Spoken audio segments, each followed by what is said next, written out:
안녕하세요. 저는 이번 코드엔진 컨퍼런스에서 원격적 어플리케이션 취약점에 대해서 발표하게 된 백정훈이라고 합니다. 저는 2019년부터 원격적 어플리케이션 취약점에 대해서 관심을 가지게 된 것 같아요. 그때 당시에 이제 블루킵이라는 윈도우즈 RDP 취약점이 CV에 등록되고 그 취약점에 대한 분석 내용들이 발표되면서 취약점에 관심을 가지게 됐고요.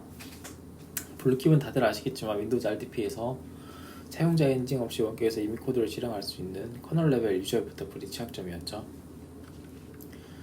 그래서 이제 그 발표되는 취약점들이랑 체크포인트 기술 블로그에 보면 RDP 관련된 내용들이 많은데요. 그 RDP 관련된 내용들을 학습하던 중에 이제 2020년에 한국인터넷진흥원에서 원격 협업 솔루션에 대한 집중 신고 기간을 운영하게 됐어요. 집중 신고 기간에는 신규 취약점을 제보하게 되면 평소보다 2배 이상의 바운티를 획득할 수 있기 때문에 굉장히 좋은 기회였고요. 그래서 저는 국내에서 사용되는 원격제 어플리케이션에 대한 취약점 진단을 시작하게 됐습니다. 처음에는 어떤 취약점을 찾을까 고민을 되게 많이 했어요. 그런 중에 체크포인트 블로그에서 흥미로운 취약점을 하나 발견했습니다. 어떤 취약점이냐면 윈도우즈 RDP에서 원격 제어를 하는 PC와 원격 제어를 당하는 PC 사이에서 파일을 복사할 때 클립보드를 이용하는데요. 잘 아시는 것처럼 PC에서 파일을 복사할 때 Ctrl C를 입력하면 그 PC의 클립보드에 파일의 메타데이터, 파일명을 포함한 파일의 메타데이터와 파일 컨텐츠가 기록이 되고 Ctrl V를 누르면 그 클립보드에 저장된 내용을 바탕으로 파일을 복사하잖아요. 그것처럼 윈도우즈 RDP에서도 원격 제어를 하는 PC가 원격 제어 화면에서 Ctrl C를 이용해서 파일을 복사하면 원격에 있는 클립보드 내용이 원격 제어를 당하는 PC에 있는 클립보드 내용이 원격 제어를 하는 PC의 클립보드에 동기화되게 됩니다. 그래서 그림에 보이는 것처럼 파일 메타데이터와 파일 내용이 클립보드에 기록이 되고요. 이때 Ctrl V를 누르게 되면 클립보드에 있는 내용이 파일로 떨어지겠죠. 근데 그림에 보시면은 원격에 있는 클립보드를 로컬로 가져와서 동기화할 때 상위 디렉토리로 이동할 수 있는 패턴이 필터링 되지 않아서 여기 보시면은 점점 역슬래시가 그대로 들어가 있죠. 그래서 내가 실제로 복사하고자 하는 위치보다 상위 폴더에 파일이 복사되고, 이거는 경로를 계속 그 상위 폴더로 이동하는 패턴을 계속 중첩해서 쓴 다음에 시작 프로그램 디렉토리에 파일을 쓴다거나 이런 것들도 가능합니다. 이런 취약점이 나왔고요. 이걸 보고 나서 이런 취약점이 아직도 나온단 말이야. 이거는 나도 찾을 수 있겠는데 한번 찾아보자 라는 생각이 들어서 이제 이 취약점을 찾기 위해서 이제 진단을 하게 됐고, 그 과정에서 꽤 많은 취약점을 찾을 수 있었습니다. 제가 원격제 어플리케이션에서 어떤 과정을 통해 취약점을 찾았는지 간단하게 소개를 드릴 텐데요. 가장 먼저 앞에서 이야기했던 것처럼 체크포인트 기술 블로그랑 공개된 CV 분석 문서 같은 이제 공개된 자료들을 참고해서 어떤 취약점이 발생할 수 있는지, 어떤 유의 취약점들이 발생하는지 계속 이제 그 학습을 했고요. 그 다음에는 이제 구글 검색을 통해서 대상을 선정했습니다. 구글에다가 국산 원격 제어 소프트웨어 또는 원격 제어 소프트웨어라는 검색어로 이제 검색을 하고 거기 출력된 내용들을 보고 이제 어떤 원격 제어 소프트웨어들이 있는지, 이 소프트웨어가 현재 관리가 되고 있는지, 잘 아시겠지만 키사는 현재 패치가 되지 않는, 관리가 되지 않는 소프트웨어에 대해서는 바운티를 주지 않아요. 그래서 현재 관리가 되는 국산 원격 제어 소프트웨어들을 골라서 리스트업을 했습니다. 그 다음에는 분석에 사용한 도구들인데요. 가장 먼저 아이다는 다들 잘 아시겠지만 바이너리를 분석할 때 사용했고요. 그 다음에 윈디비지나 이뮤니티 디버거 같은 경우에는 아이다 프로로 분석한 내용이 맞는지 검증하기 위해서 이제 메모리에 있는 값들을 확인한다거나 원격 제어 PC 또는 원격 제어를 당하는 PC에서 주고받는 값이 내가 확인한 값이 맞는지 확인할 용도로 디버깅할 때 사용했고요. 알리캣 같은 경우에는 두 코드 사이에 연결점이 있는지, 두 코드 사이에 실행 경로가 있는지 확인할 때 사용하는 도구인데요. 이걸 이용해서 저는 뭘 했냐면 그 원격 제어를 하는 PC와 원격 제어를 당하는 PC 사이에 이제 패킷을 처리하는 코드를 찾아서 그 패킷을 처리하는 코드에서 create 파일이라든가 아니면 shared execute 같은 위험한 함수를 호출하는 코드로 연결되는 경로가 있는지 확인을 한 다음에, 그 다음에 이제 그 연결되는 경로가 있으면은 이제 그 크리에이티브 파일이나 쉘 execute 함수에 그 사용자 입력 값이 전달되는지 확인하고 그 다음에 그 값을 변조할 수 있는지 확인하는 형태로 취약점 진단을 했어요. 그리고 이제 라이트하우스랑 다이나모리오 같은 경우에는 뒤에서 그림으로 보여드릴 텐데, 이 라이트하우스는 다이나모리오로 측정한 커버리지 데이터를 가져와서 아이다에서 어떤 베이직 블럭이 실행되는지 하이라이팅 하는 데 사용할 수 있어요. 그래서 특정 기능을 실행한 다음에 다이나모리오로 커버리지를 측정하고 그 커버리지 측정한 데이터를 라이트하우스로 아이다 프로에 불러서 어떤 기능을 실행할 때 어떤 코드 블럭이 실행되는지 확인하고 그 다음에 그 실행된 코드 블럭들에 대한 코드를 감사하는 걸 통해서 취약점이 있는지 없는지 확인할 때 사용할 수 있었습니다. 그 UPX 같은 경우에는 제가 진단한 대부분의 소프트웨어들이 프로텍터 같은 더미다 같은 프로텍터를 전혀 사용하지 않았어요. 그래서 깨케바의 UPX 정도로만 패킹되어 있었기 때문에 그걸 업백하기 위해서 사용했고요.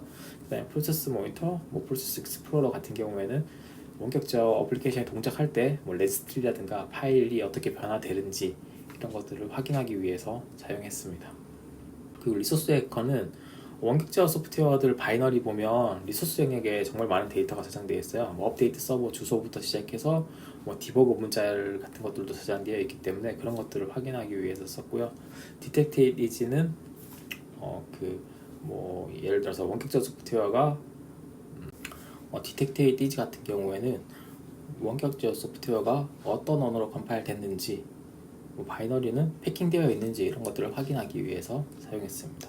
그리고 컴레이더는 원격제어 소프트웨어가 액티브엑스를 통해서 실행된다거나 이런 것들을 있을 때 액티브엑스에 취약점은 없는지 그런 것들을 확인하기 위해서 사용했습니다. 여기 그림은 이제 다이나모리오랑 라이트하우스를 사용했을 때 화면인데요. 그림에 보이는 것처럼 이제 라이트하우스를 통해서 다이나모리오의 커버리지 데이터를 가져와가지고 이렇게 전체 그래프에서 어떤 코드 블럭, 어떤 베이직 블럭이 실행되는지 하이라이트하고 그 실행된 코드들 위주로 이제 그 오디팅을 할 수 있습니다.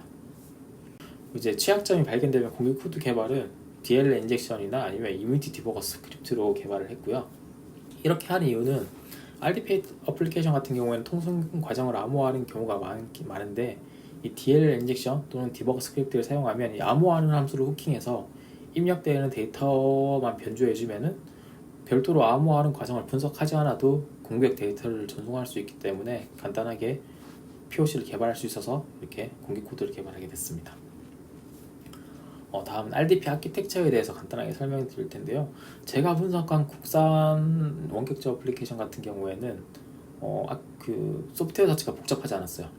어떤 식으로 되어 있냐면 에이전트 PC는 원격 제어를 당하는 PC고요. 뷰어 PC는 원격 제어를 하는 PC입니다. 가장 먼저 에이전트 PC가 이제부터 원격 제어를 대기하기 위해서 그 원격 제어 서버에 접속해서 사용자 인증하고 원격 접속 대기를 하게 되고요. 그 다음에 뷰어 PC에서 사용자 인증을 하고 원격 제어를 대기하고 있는 PC에 원격 접속을 시도하게 됩니다.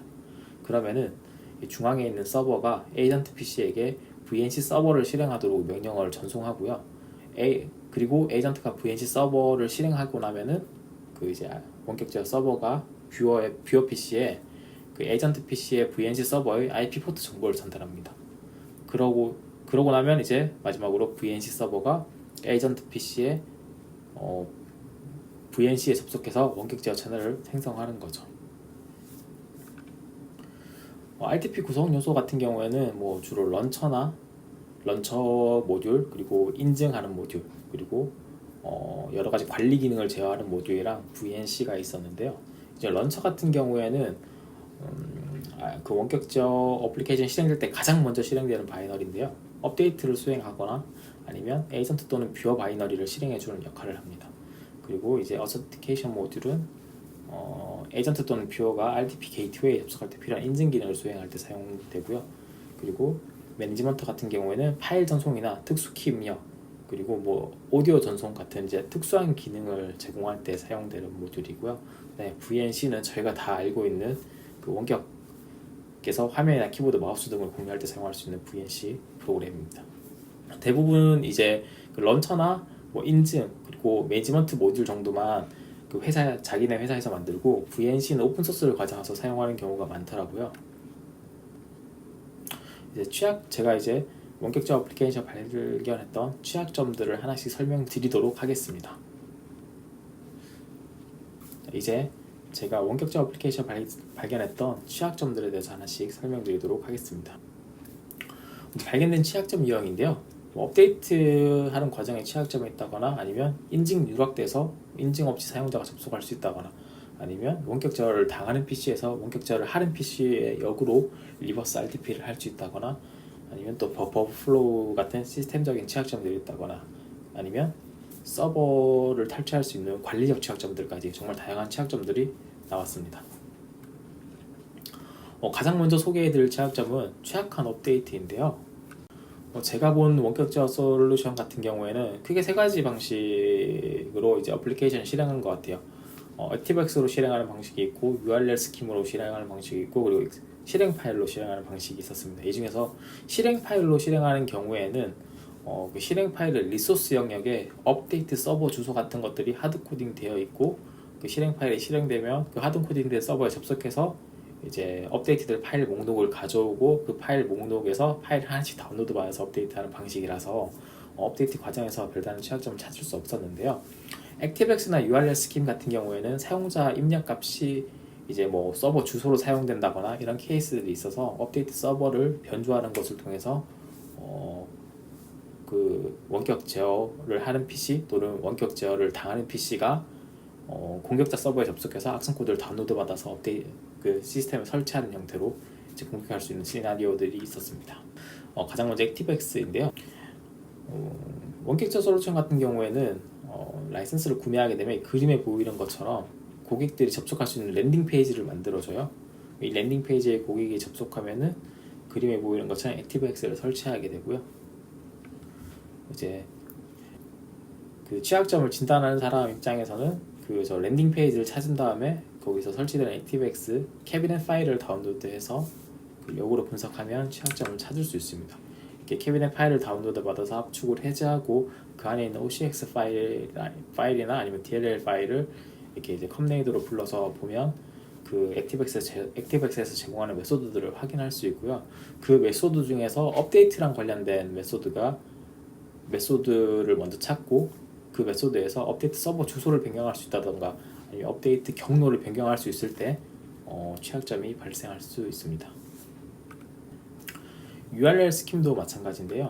URL 스킴은 그림에 보이는 것처럼 이제 윈도우즈 레지스트리에 등록을 해주게 되는데요. 이렇게 레지스트리에 등록을 하게 되면은 특정 URL 스킴을 실행할 때 그 레지스트리에 등록되어 있는 명령어가 실행되고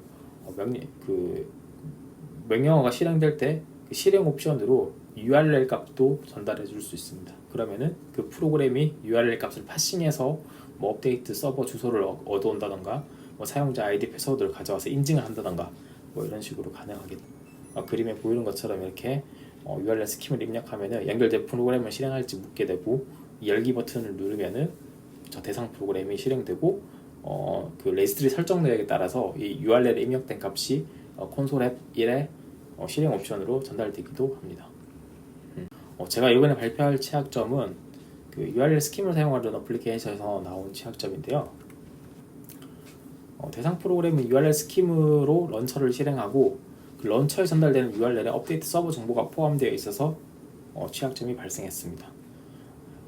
URL을 블록 PC로 암호화해서 그 URL 스킴이 실행될 때는 그 업데이트 서버 주소가 안 보였지만 복호화 키가 런처 바이너리에 있어서 이 복호화에서 보면 업데이트 서버 주소가 이제 들어있는 걸 확인할 수 있고요. 공격자는 그 URL을 복호화하고 그 복호화된 값에서 업데이트 서버 주소만 변경한 뒤에 이를 다시 암호화하고 이 URL 스킴으로 HTML 페이지를 구성해서 해당 어플리케이션에 설치된 사용자가 공격자가 사전에 구성해둔 웹서버에 접속했을 때 이제 공격자가 사전에 구성해둔 업데이트 서버에 접속해서 악성 코드를 다운로드 받는 형태로 이제 공격 시나리오를 구성할 수 있었습니다. 여기 보시면은 빨간색으로 하이라이트된 영역이 블로피시로 암호화된 값이고요. 이 값이 복호화되면은 아래 그림에 보이는 것처럼 이렇게 업데이트 서버 주소가 포함되어 있는 것을 확인할 수 있었습니다. 네. 다음에는 인증 누락 취약점인데요. 가장 먼저 VNC 서버 인증 누락 취약점에 대해서 이야기 드리겠습니다. 대상 프로그램은 이제 원격 제어 연결 과정에서 원격 제어 PC와 원격 제어를 당하는 PC가 로컬 네트워크에 있을 때 이제 아래와 같은 형태로 이제 원격 제어를 연결하는데요. 가장 먼저 이제 에이전트가, 그러니까 원격 제어를 당하는 PC가 릴레이 서버에 접속해서 아이디 패스워드를 인증하고 원격 접속을 대기하는 상태가 됩니다. 그 상태에서 뷰어, 그러니까 원격 제어를 하는 PC가 릴레이 서버에 접속해서 아이디 패스워드를 인증하고 원격 접속을 요청하게 되고요. 그럼 뷰어가 로그인한 뒤에 릴레이 서버는 에이전트의 VNC 서버를 실행하도록 명령어를 전송합니다. 그럼 이제 에이전트는 VNC 서버를 실행하고 그 자기가 실행한 VNC 서버의 포트 정보를 릴레이 서버에 전송해요. 그럼 마지막으로 릴레이 서버는 뷰어의 에이전트의 IP와 VNC 포트 정보를 전송하고요. 뷰어가 에이전트에 실행되어 있는 VNC 서버에 접속하게 됩니다. 근데 문제는 이렇게 그림에 보이는 것처럼 이제 인증 과정과 VNC에 연결하는 과정이 분리되어 있어요. 왜냐하면 이 인증이랑 릴레이 서버 그리고 원격 제어 뷰어랑 에이전트는 그 현재 국내 그 원격 제어 애플리케이션을 개발한 개발사에서 개발했지만 VNC 서버는 오픈 소스를 그대로 사용하고 있었거든요. 그래서 인증이랑 VNC 서버가 분리되어 있어요. 즉 VNC 서버에는 사용자 인증이 누락되어 있었습니다. 그래서 그 이 네트워크에 접속할 수 있는 제3자가 에이전트를 인증 없이 원격 제어를 할 수 있는 취약점이 발생했어요. 그래서 제가 이걸 어떻게 공격했냐면 먼저 에이전트와 뷰어가 원격 제어 연결된 상태에서 공격자 PC의 페이크 릴레이 서버를 구성했습니다. 이 페이크 릴레이 서버가 뭐냐면 공격자 PC에서 실행된 뷰어가 어떤 아이디 패스워드를 전달하든 간에 무조건 로그인 성공했다는 메시지를 보내주도록 해뒀고요. 그러면은 원격 제어 뷰어는 뭐 아무 아이디 패스워드나 상관없이 다 인증이 성공된 걸로 판단하고 이제 원격 제어 에이전트의 VNC로 연결하는 거죠. 이제 그림에 보이는 것처럼 원격 제어 공격자 PC에 있는 원격 제어 뷰어가 페이크 릴레이 서버에 원격 접속을 요청하게 되고 페이크 릴레이 서버는 그 에이전트의 VNC 접속 IP와 포트 정보를 그냥 반환해 줍니다. 아이디 패스워드를 인증하지 않고요. 그러면 원격 제어 뷰어는 이제 VNC 클라이언트를 실행해서 원격 제어 에이전트에 접속해서 인증 없이 원격 제어를 할 수 있는 거죠. 그 다음에는 파일 업 다운로드 기능에 이제 인증이 누락되어 있어서 제3자가 이메일 파일을 업다운로드 할 수 있는 기능 취약점. 제가 진행한 원격 제어 앱들은 파일 업 다운로드를 할 때 그림에 보이는 것처럼 전용 클라이언트를 사용하는 방식과 클립보드를 이용한 방식 두 가지가 있었어요. 이번에 살펴볼 취약점은 전용 클라이언트를 사용하는 원격 제어 앱에서 발견된 취약점인데요. 이 그림에 보이는 것처럼 파일 전송이라는 메뉴가 있고 그 메뉴를 클릭하면은 이렇게 별도의 클라이언트가 실행돼서 원격지, 그러니까 원격 제어를 당하는 PC에 있는 파일을 원격 제어를 하는 PC로 옮기거나 아니면 원격 제어를 하는 PC에 있는 파일을 원격 제어를 당하는 PC로 옮길 수 있는 기능입니다. 그 파일 전송 실행 과정을 보면요, 뷰어에서 파일 전송 기능을 실행하기 위해서 그 메뉴에 있는 버튼을 클릭하게 되고요. 그럼 뷰어가 에이전트에 파일 전송 시작을 알릴 명령어를 전송합니다. 그러면 에이전트는 파일을 송출할 때 사용하는 서버를 실행하고 뷰어에게 이 서버가 실행됐다는 걸 알려주죠. 그럼 뷰어는 에이전트가 실행한 서버에 접속하는 클라이언트를 실행하고 그렇게 되면 이제 이전 화면에서 봤던 그 브라우저를 통해서 파일을 업로드 또는 다운로드 할 수 있는 상태가 됩니다. 문제는 이 실행된 서버를 보면은 뭐 포트가 그냥 열려 있어요. 뭐 IP가 제한되어 있다거나 이런 것도 아니고 포트가 그냥 열려 있기 때문에 이 컴퓨터에 원격 제어를 당하는 컴퓨터에 네트워크를 접속할 수 있는 사용자면은 누구나 상관없이 다 저 포트에 접속해서 파일을 이제 업로드 다운로드 할 수 있는 거죠. 저 같은 경우는 그 뷰어에서 이 에이전트에 접속하기 위해서 실행되는 클라이언트의 실행 옵션을 프로세스 익스플로러로 확인한 다음에 공격자 PC에서 똑같은 옵션을 줘가지고 그 클라이언트를 실행하니까 아무런 인증 없이 그 에이전트에서 실행된 서버에 접속해서 이제 파일을 업로드 다운로드 할 수 있었습니다. 다음에는 리버스 RDP 취약점인데요. 원격 제어를 당하는 PC에서 취약점을 이용해서 원격 제어를 하는 PC를 역으로 이제 원격 제어할 수 있는 취약점입니다. 이제 주로 이제 파일 전송 기능이나 아니면 버프 오버플로우 등의 취약점을 이용해서 이제 할 수 있었고요. 이 경우에는 뷰어를 탈취한 뒤에 다시 그 뷰어를 이용해서 다른 에이전트를 탈취하는 형태의 웜 형태로도 개발이 가능했습니다.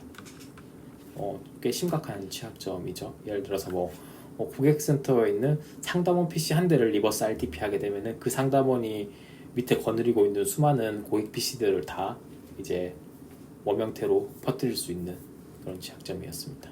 가장 먼저 이제 파일 전송 기능을 이용한 관리자 PC 탈취 시나리오인데요. 이 취약점이 나왔던 프로그램 같은 경우에는 파일을 전송할 때 뷰어가 에이전트의 파일 다운로드 명령어를 전송하고요. 그 다음에 에이전트가 뷰어에 파일명, 파일 크기, 파일 내용 등의 정보를 먼저 전송을 해요. 그러면 뷰어는 에이전트가 전송한 파일명으로 create 파일 API를 호출하게 되는데요.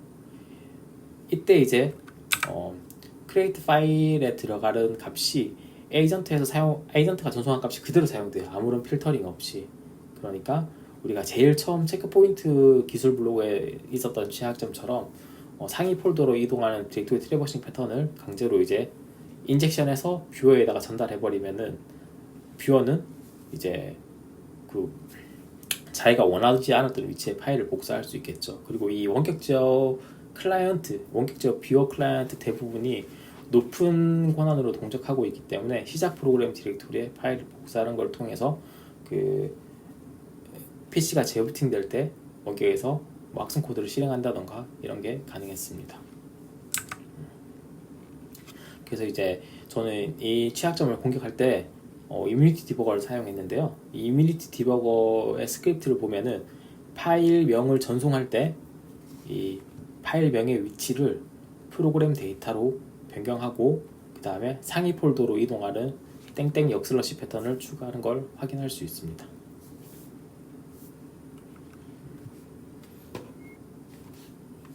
이거는 제가 방금 설명드렸던 취약점 시연 영상입니다.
네, 방금 영상에서 보신 것처럼 파일을 그 바로가기 파일을 다운로드 했지만 그 에이전트에서 변조한 파일명과 파일 컨텐츠 때문에 그 시작 프로그램 디렉토리에 배치 스크립트 파일이 생성되는 것을 확인할 수 있습니다. 다음에는 클립보드를 이용한 파일 전송 기능에 있는 취약점인데요. 관리자가 원격적 화면에서 파일을 클릭하고 컨트롤 C를 입력하면은 뷰어가 에이전트의 클립보드 동기화 명령어를 전송하게 되고요. 그러면 에이전트는 클립보드에 있는 파일 메타데이터, 그러니까 파일 그룹 디스크립터와 파일 컨텐츠를 뷰어에 전송하게 됩니다. 뷰어는 에이전트가 보낸 정보를 그대로 클립보드에 저장해서 관리자가 컨트롤 V를 입력했을 때 파일이 복사되게 하는데요.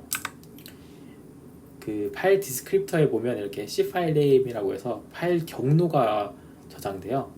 근데 이 파일 경로에 아까 처음에 본 것처럼 이제 점점 역슬러시를 이용해서 상위 폴더로 이동하는 패턴을 사용할 수 있기 때문에 이런 식으로 이제 점점 슬러시 앱 데이터 로밍 뭐 이렇게 상위 디렉토리로 이동해서 시작 프로그램 디렉토리에 파일을 저장할 수 있습니다. 두 가지 방식 다 파일명을 필터링하지 않기 때문에 이제 이렇게 취약점이 발생하게 됐습니다. 그 다음에는 관리 채널을 이용한 관리자 PC 탈취 시나리오 취약점인데요. 원격 지원은 관리 기능이 굉장히 많아요. 예를 들어서 이제 뭐 에이전트를 관리하는 데 필요한 여러 가지 기능들이 있는데 주로 파일 업다운을 한다거나 아니면 프로세스 목록을 확인한다거나 아니면은 특수 키를 입력한다던가 아니면은 시스템을 종료한다던가 이런 이제 관리 기능들이 제공되는데요. 이 관리 기능에서 이제 에이전트가 보낸 데이터를 뷰어가 아무런 검증 없이 사용하기 때문에 버퍼 플로우라던가 아니면 커맨드 디젝션 같은 취약점이 발생하게 됩니다. 제가 찾았던 취약점은 에이전트에서 전송한 데이터를 뷰어가 아무런 검증 없이 사용해서 이제 버퍼 힙에 있는 버퍼의 크기를 넘어서 데이터를 쓰는 힙 버퍼 플로우 취약점이 있었고요. 그림에 보이는 것처럼 이제 서브 412310 함수가 에이전트가 보낸 데이터를 소켓에서 읽어오는 함수인데요. 처음에는 4바이트 숫자 값을 읽어서 그 뒤에 데이터가 얼마나 있는지를 먼저 읽어오고요. 그 다음에 그 4바이트 숫자 값만큼 데이터를 추가로 더 읽어서 고정된 크기의 힙버퍼에 복사를 하게 됩니다. 근데 이때 힙버퍼 크기는 고정된 크기인 반면에 에이전트가 보낼 수 있는 데이터는 4바이트 맥스 값이라서 이제 오버플로우가 발생하게 됐고요. 이 오버플로우가 발생할 때 컨텍스트를 잘 보니까 15500바이트 떨어진 영역에 파일 전송에 사용되는 실행 파일의 경로가 있고 15300바이트 떨어진 영역에는 실행 파일에 전달되는 옵션이 위치해 있었어요. 그러니까 더미 값으로 15300바이트를 주고 그 다음에 그 명령어에 전달할 옵션을 기록한 다음에 15500바이트를 채우기 위해서 더미 값을 좀 더 집어넣은 다음 내가 실행할 파일, 예를 들어서 파워쉘이라든가 cmd를 써놓으면은 이제 그 다음에 파일 실행 명령어를 실행했을 때 제가 덮어 쓴 값으로 인해서 파일 실행을 위한 클라이언트가 아니라 제가 인젝션한 명령어가 실행되는 거죠. 그래서 이제 이런 식으로 에이전트에서 뷰어를 역으로 공격할 수 있는 취약점들이 있었습니다. 여기는 이제 그림을 나타낸 건데요. 문제가 발생하는, 그러니까 버퍼 플로우가 발생하는 버퍼에서 15300바이트 떨어진 영역에는 그 명령어에 전달되는 옵션 값이 위치하는 버퍼가 있었고요. 그리고 15500바이트 떨어진 영역에는 그 명령어 실행 경로가 위치해 있었습니다. 그래서 이 두 값을 덮어 쓰는 걸 통해서 제가 원하는 명령어를 실행할 수 있었습니다. 이건 버퍼 플로우 공격 코드 중에 일부를 발췌한 건데요. DLL 인젝션을 통해서 공격을 했어요. 그래서 이제 DLL 인젝션을 통해서 그 에이전트가 뷰어에 데이터를 전송할 때 그 중간에 코드를 후킹해가지고 제가 원하는 데이터로 교체한 다음에 전송을 한 거죠. 버퍼 플로우를 유발하도록.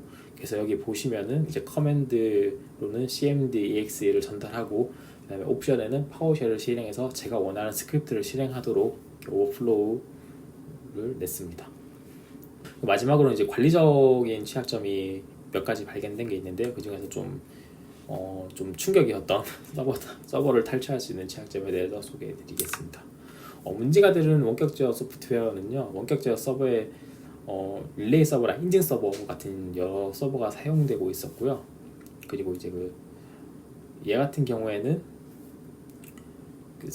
서버 릴레이 서버의 정보가 프로세스 모니터로 봤을 때 에이전트나 아니면 뷰어 PC에서 프로세스 익스플로러로 봤을 때 프로세스 실행 옵션에 원격 제어에는 이제 릴레이 서버, 인증 서버 같은 여러 종류의 서버가 사용되는데요. 서버의 취약점이 존재하거나 서버 정보 등의 주요 정보가 노출되면 이제 서버가 탈취돼서 서버를 이용하는 원격 제어 플랫폼 자체가 이제 침해될 수 있는 취약점이 있었습니다. 문제가 되는 원격 제어 어플리케이션은요, 릴레이 서버 접속 정보가 유출된 케이스인데요. 얘 같은 경우에는 원격 제어를 하는 PC 그리고 원격 제어를 당하는 PC가 릴레이 서버를 통해서 연결을 하게 되는데, 이 릴레이 서버와 연결할 때 P링크라고 푸티에서 제공하는 터널링 프로그램을 이용했어요. 그래서 이제 뷰어와 에이전트가 통신할 때 프로세스 목록을 보면 이 P링크가 실행돼서 이제 릴레이 서버와 터널을 맺어주는 걸 확인할 수 있는데요. 이 P링크 실행 옵션에 보면은 릴레이 서버의 SSH 접속 정보가 그대로 노출되어 있었습니다.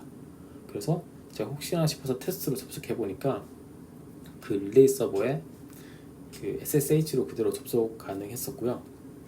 그 상태에서 만약에 제가 패킷을 모니터링 한다거나 아니면은 릴레이 서버를 조작해서 제가 다른 사람의 어떤 원격 제어 PC에 강제로 접속할 수 있었겠죠. 아직 그것까지는 해보지 않았고요. 그냥 릴레이 서버 접속 정보가 유출된 것까지만 저는 확인해봤습니다. 여기 그림에 보시면 이제 프로세스 정보를 확인했을 때 PW에는 이제 릴레이 서버 접속 아이디 패스워드 같은 것들이 위치해 있었고요. 그 다음에 뒤에는 IP 주소라든가 서버 정보 같은 것들이 다 쭉 실행 옵션으로 전달되어 있었습니다. 제가 발표할 거는 여기까지고요. 지금 잘 정리가 안 된 것 같아요. 그래서 많은 도움이 되셨는지 모르겠습니다. 혹시나 발표 내용 보시고 궁금하셨던 게 있으시면은 여기 메일로 연락을 주시면 되고요. 그러면 제가 최대한 답변할 수 있는 한도 내에서 성실하게 답변하도록 하겠습니다. 감사합니다.